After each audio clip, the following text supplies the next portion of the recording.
सुप्रिया सुळे वारंवार बीडमध्ये जात आहेत. आतापर्यंत 2 वेळा ते गेल्या आहेत. तर सुप्रिया सुळेच्या वारंवार जात आहेत. तुम्हाला असं वाटत नाही की न्याय मिळत नसल्यामुळे सगळ्यांना वारंवार तिथे जावं लागते? असं का होतंय? मी राजकारणाच्या बद्दल नाही बोलणार, पण असं का होतंय की तुम्हाला एक आरोपी पकडायला 2-2 आणि 2.5 महिने लागत आहेत? एक दुसरा, बाकी जर मुख्यमंत्री अधिवेशनात सांगतायत की एकही आरोपी सुटला जाणार नाही, पकडलेच नाहीत, आणखीन तर सुटायचा प्रश्नच नाही. याच्यात दुसरा विषय असा आहे की तुम्ही 6 आरोपी कोणाला बनवला नाही, आणखी इतके नाव दिले गेले.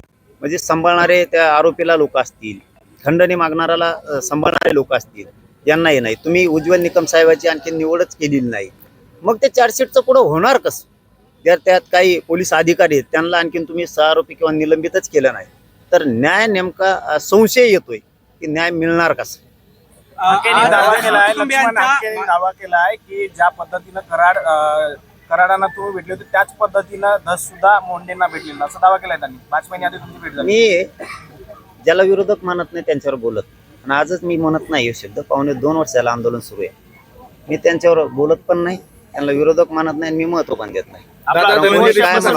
याच्यात फरक असेल ना काही, त्याला आकलीनं बोललं तर बरं वाटतं. ते त्याच्यात आणि याच्यात काही फरक असेल ना. तेव्हा आलता ही गेलती आणि तेव्हा नव्हता आलो, त्या धनंजय मुंड्या संघ आलतं. ते मला काय माहिती कोणी दी, त्याने ओळख करून दिली. ये ते म्हणलं हे का देऊ हार्वेस्टरचं पैसे बुडेल्याला, एवढंच. ज्या पद्धती